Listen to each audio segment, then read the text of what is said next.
¿Qué tal si... ¡Eso es enorme! Si un escurridizo pez de las profundidades pudiera ayudarnos a predecir los sismos? ¿Qué es exactamente lo que detectan? ¿Y para qué sirve este huevo puntiagudo? Ok, esa es una buena pregunta. La naturaleza es maravillosa, pero a veces no tiene sentido. Nunca vi algo como esto. Nuestro equipo de expertos investiga los comportamientos animales más raros Es asombroso. y los eventos más inesperados ¿Qué es lo que causa eso? que se hayan registrado. ¡Por favor! Estos son los misterios del mundo animal. Planeta Tierra, 300 millones de años antes de Cristo. Los dinosaurios ya se valen de un increíble modo de reproducción para traer a sus crías al mundo. Perfectos para la incubación, los huevos son duros por fuera y seguros por dentro. Y ahora, un poco más de 300 millones de años después, los descendientes de los dinosaurios, las aves, siguen poniéndolos. Pero hay una pregunta que los científicos no han logrado responder. ¿Por qué los huevos de las aves tienen formas tan distintas? La forma de los huevos generó especulaciones durante cientos de años. Suele pensarse que los huevos tienen forma ovoide, pero las variaciones que hay entre las distintas especies son notables. Los colibríes tienen huevos diminutos con forma de bala. Otros, como los tejedores, producen huevos puntiagudos. Claro que en el otro extremo está el kiwi, que pone un huevo oval muy grande. El equivalente humano de dar a luz a un niño de 4 años. Hay unas 18.000 especies de ave y asombrosamente casi igual cantidad de variedades de huevo. Y eso nos lleva a preguntarnos, ¿por qué? Es un misterio. Algunos huevos son redondos, algunos alargados y otros están en el medio. Pero ¿por qué cada clase de huevo tiene una forma distinta? ¿Y qué es lo que determina la forma del huevo?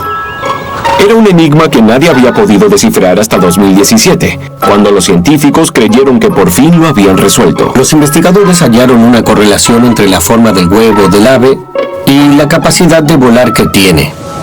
Los científicos examinaron fotos de casi 50.000 huevos y los compararon con el estilo de vida del ave. La principal conclusión fue que las aves que pasan mucho tiempo en el aire suelen producir huevos más alargados, y las aves que no pasan mucho tiempo en el aire producen huevos más cortos y anchos. Cuando oí eso me pareció algo bastante raro para mí, un poco como el antiguo estudio de frenología cuando la forma de la cabeza indicaba si uno podía tener conductas criminales. Todo era muy raro. Puede que suene raro, pero no es tan ridículo como parece. Para poder volar bien, un ave debe ser aerodinámica, y eso significa tener un cuerpo delgado y alargado. Así que los huevos que se desarrollen en su interior deben expandirse a lo largo, por lo que terminan siendo más delgados o puntiagudos en un extremo. ¿Entienden? Más capacidad de vuelo, aves más delgadas, huevos más delgados. Fácil. Pero, ¿pudo confirmarse la teoría? Los vencejos son aves muy dotadas para el vuelo. Sus huevos son más alargados y eso coincide con la teoría planteada. Por otro lado, hay aves como los búhos que solo vuelan distancias muy cortas cada tanto y sus huevos son casi esferas perfectas.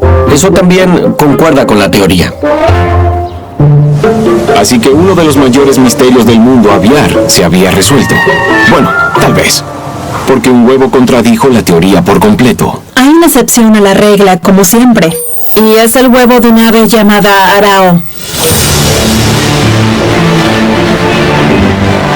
Conocidas como araos, en la época de cría, estas aves marinas se congregan sobre los acantilados en grupos de hasta 5.000 individuos porque necesitan el estímulo de una multitud bulliciosa para poder aparearse.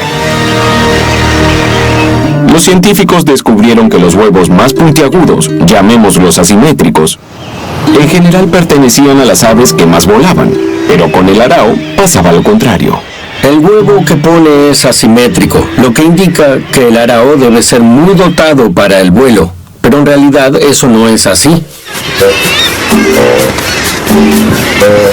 Pasa casi toda su vida flotando como un corcho con plumas en el mar, y casi nunca vuela, y cuando vuela no lo hace muy bien.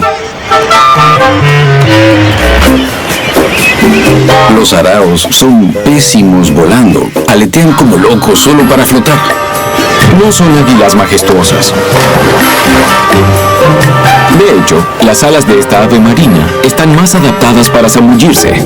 Llegan a profundidades de casi 200 metros, en las que esas alas regordetas se convierten en aletas perfectas. Es la forma ideal de atrapar peces, y solo tienen que ir del mar a los acantilados una vez que nacen las crías. Pero los pichones no se quedan ahí. Los pichones se quedan en los acantilados unas semanas, pero cuando están fuertes y grandes, dan un increíble salto desde las alturas. Estos pichones son aún peores volando que sus progenitores. Con apenas 3 semanas de vida, se lanzan del acantilado y esperan tener suerte. En esa etapa se los llama saltadores. Y como paracaidista, entiendo ese impulso suicida de saltar del acantilado al vacío para terminar con suerte en el mar y no contra las rocas. Algunos pichones necesitan cierto estímulo de sus padres. Así que podemos decir que los huevos puntiagudos o asimétricos del arao no tienen relación con su gran técnica de vuelo. Considerando eso, ¿por qué rayos el arao pone un huevo que es tan asimétrico? Esa es una buena pregunta. Una explicación es que la forma del huevo evita que ruede y se caiga del acantilado. Colocan los huevos en un espacio pequeño y, desde luego, hay mucho riesgo de que se caigan de ahí. Los padres de los pichones se turnan para incubar los huevos, y ese cambio es un momento riesgoso. Están a solo un movimiento torpe y un huevo roto de ganar el premio a peores padres del año. Los pingüinos emperador también tienen un sistema precario a la hora de anidar. Ellos también tienen huevos puntiagudos y por un muy buen motivo. Los huevos son perfectos para quedar apoyados en sus patas sin tocar el hielo y la nieve. En función de eso, ¿podrían los araos poner huevos puntiagudos para evitar que rueden y se caigan de los acantilados? Tim estuvo estudiando esas aves durante 46 años y quiso averiguarlo. Si tomas un huevo de arao y lo haces rodar sobre una superficie lisa, siempre describe un arco. Ese arco es muy grande en relación al ancho de la saliente en la que anidan estas aves. Y eso significa que el huevo terminaría cayéndose. Así que esa forma puntiaguda debería ser una desventaja. Es obvio que evitar que se caigan desde ahí no es la respuesta. Así que no evita que se caigan de los acantilados. Y no los ayuda a volar. ¿Por qué sus huevos son puntiagudos? Durante siglos, los científicos se preguntaron por qué el huevo de arao es tan puntiagudo. Casi todas las aves que ponen huevos puntiagudos son excelentes voladoras, pero no el arao. ¿Cómo puede ser? ¿La forma los hace más fuertes? Uno de los riesgos que corren los huevos de arao es terminar rotos por un arao torpe que venga y aterrice sobre un ave en incubación. Así que me pregunté si esa forma en particular reduciría el riesgo de que el huevo se rompiera si otra ave aterrizara sobre él. Pero resulta que la forma puntiaguda no es la más fuerte. Una esfera perfecta, un objeto bien redondo, es la estructura más fuerte que existe. Por eso los sumergibles de profundidad tienen esa forma. Distribuye la presión de forma pareja por toda la superficie.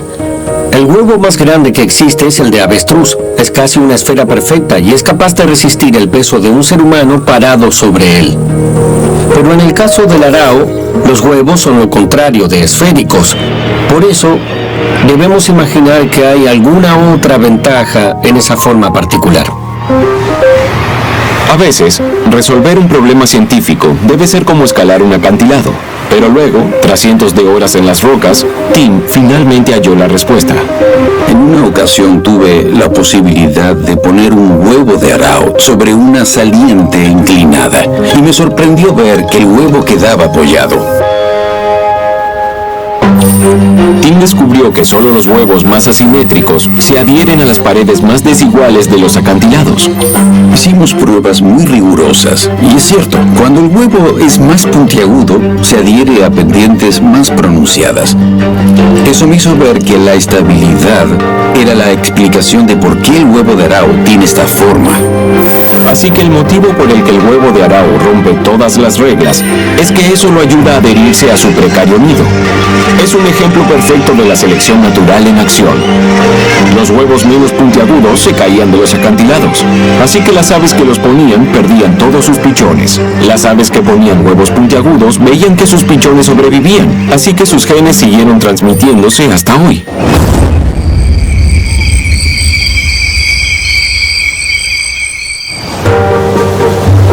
México, abril de 2014. Unos kayakistas en busca de aventura se llevan una pequeña sorpresa. Oh, creí que estaba sin vida. Por favor, mira el tamaño de eso. Sujétate bien. Estoy filmándolo. Wow. Y este video se hizo viral y tuvo más de 6 millones de vistas en línea. Wow. Fue un gran susto para la mujer de la cámara. Eso es. Por favor, miren enorme. Los kayakistas se habían encontrado con un pez remo, un animal raramente visto por los humanos pese a vivir en todos los océanos cálidos. Por lo general, se oculta en lo profundo, a 900 metros bajo la superficie. Normalmente cuando aparecen estos peces se los ve en posición vertical en el agua, con la cabeza hacia arriba y la cola hacia abajo, y nadan en forma ondulante y vertical. Los peces remo son enormes. De hecho, la variedad gigante es el mayor pez óseo que existe. Son tan largos que pueden llegar a medir 15 o 20 metros y pesar 300 kilos. Son peces enormes. Solo existen algunos videos de un pez remo en su hábitat natural de las profundidades. Más gente vio la Tierra desde el espacio que a esta rara especie acuática en el mar. Solo oigan lo contento que está este buzo de profundidad de por fin ver uno. ¡Ahí está! ¡Ahí está! ¡Es increíble! ¡Es algo fantástico! Sin embargo, en las últimas décadas, aparecieron decenas de peces remo en las playas de todo el mundo. Este fue hallado por un comando de la Marina de Estados Unidos en una playa de San Diego y medía 7 metros de largo. ¿Y qué hacen en la costa estos habitantes de las profundidades raramente vistos? Bueno, hay algunas posibilidades sorprendentes. Algunas de las apariciones coincidieron con inminentes desastres naturales. Lo interesante es que, a veces, un grupo de peces remo aparece en la costa justo antes de un terremoto. Algunas personas piensan que perciben esos temblores inminentes. Cariño, el agua se está acercando. En 2010, decenas de peces remo llegaron con la marea antes de los terremotos de Chile y Haití. Al menos otra decena apareció en las costas de Japón en los meses previos al devastador terremoto de Tohoku en 2011. En ese caso, ¿podría nuestro pez remo haber nadado hasta una playa mexicana porque percibió un terremoto inminente? Los sismólogos tienen excelentes instrumentos y hacen todo lo posible por detectar temblores minúsculos.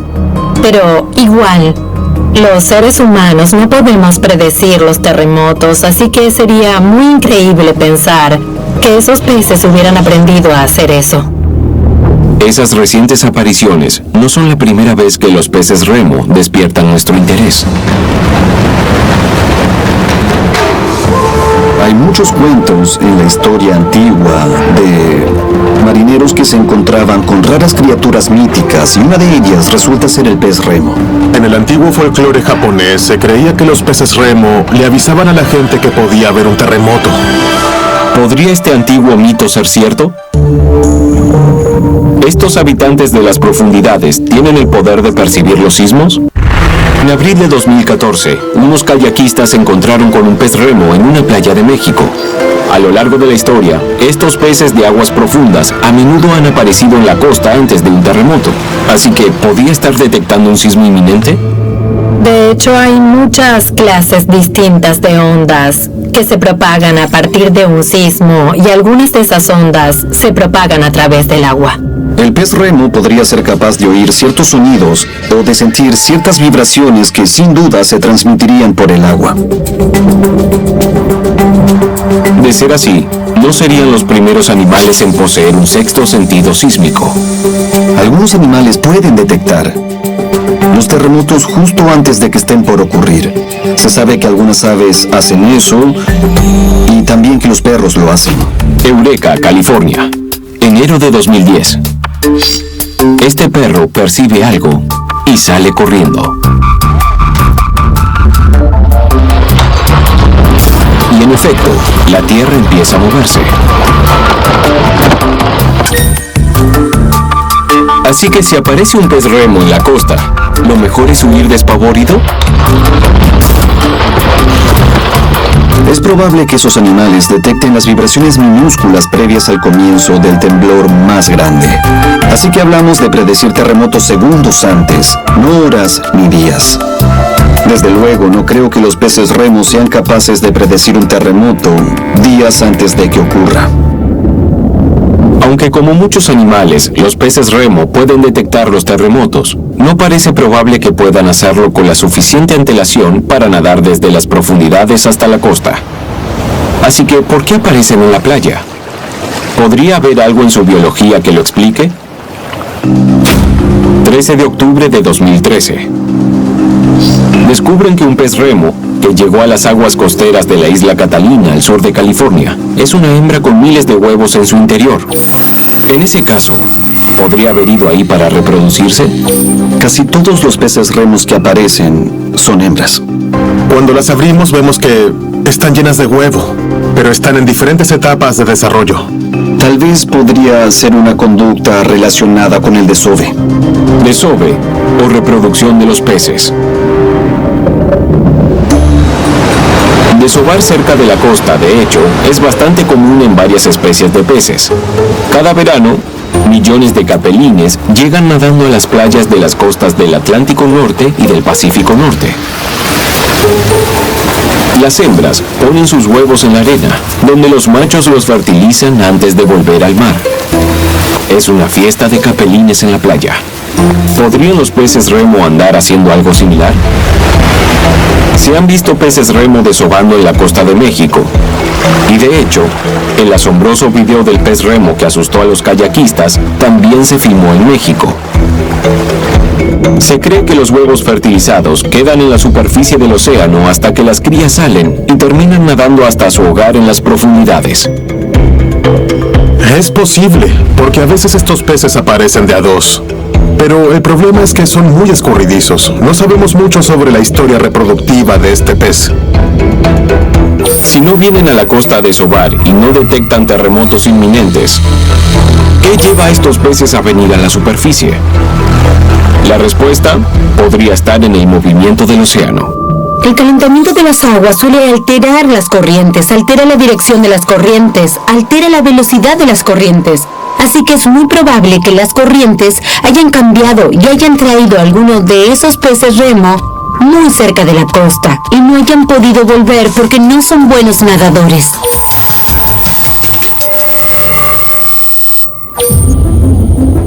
Puede parecer raro que un pez no sea buen nadador, pero en las profundidades del océano, donde viven los peces remo, casi no hay corrientes. Eso significa que no desarrollan mucha masa muscular y por eso no tienen fuerza para nadar en aguas turbulentas. Pero los peces remo no son los únicos en ser arrastrados por la marea. Las corrientes oceánicas son tan fuertes que hasta pueden arrastrar ballenas y tortugas hasta la playa. Entonces, ¿qué es lo que le pasó a nuestro pez remo? Si están en el lugar y en el momento equivocado, los arrastra la corriente. La respuesta es simple. Las corrientes oceánicas arrastran a los peces remo hasta la costa. Quizás este espera que la marea cambie y lo devuelva a las profundidades, lejos de los curiosos.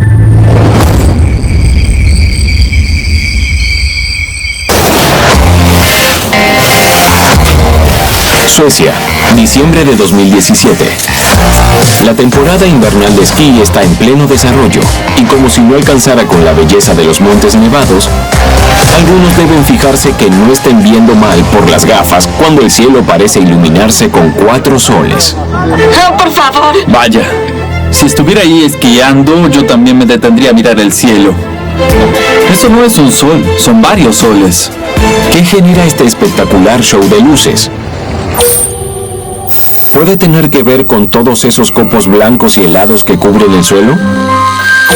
Una teoría es que es una ilusión óptica creada por el reflejo sobre la superficie de la nieve. Pensemos, si las montañas están nevadas y la luz se refleja en la nieve, ¿es posible que tal vez el sol se refleje en las montañas e ilumine distintas partes del cielo de ese modo? El problema de esa teoría es que la nieve no es una superficie lisa como un espejo. Está formada por innumerables cristales minúsculos que dispersan la luz en muchas direcciones. Nunca la concentrarían en una sola zona. Tiene que haber otra explicación. ¿Podrían los 4 soles que tienen desconcertados a los esquiadores ser una especie de espejismo? Es cuando crees ver agua al final de una carretera, pero no hay nada. Los espejismos suelen ocurrir cuando la atmósfera se divide en capas según la temperatura. Y cuando el calor va de un lugar a otro, distorsiona los rayos de luz.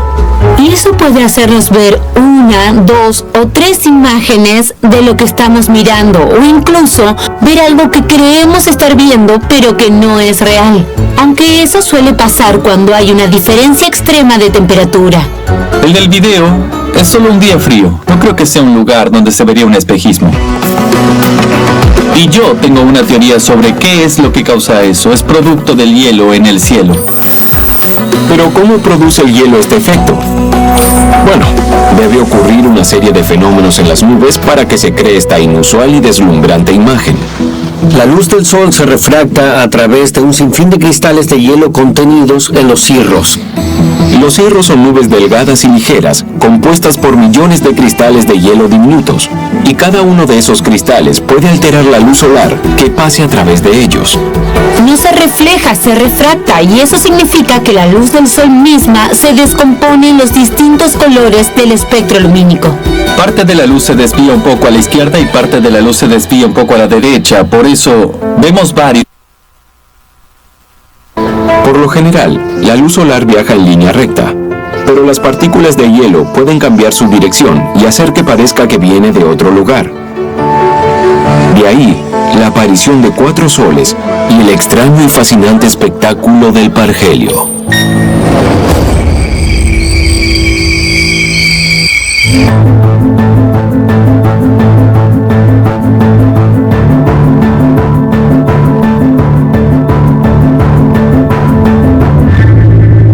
Doblado al español en BSI Ibiza.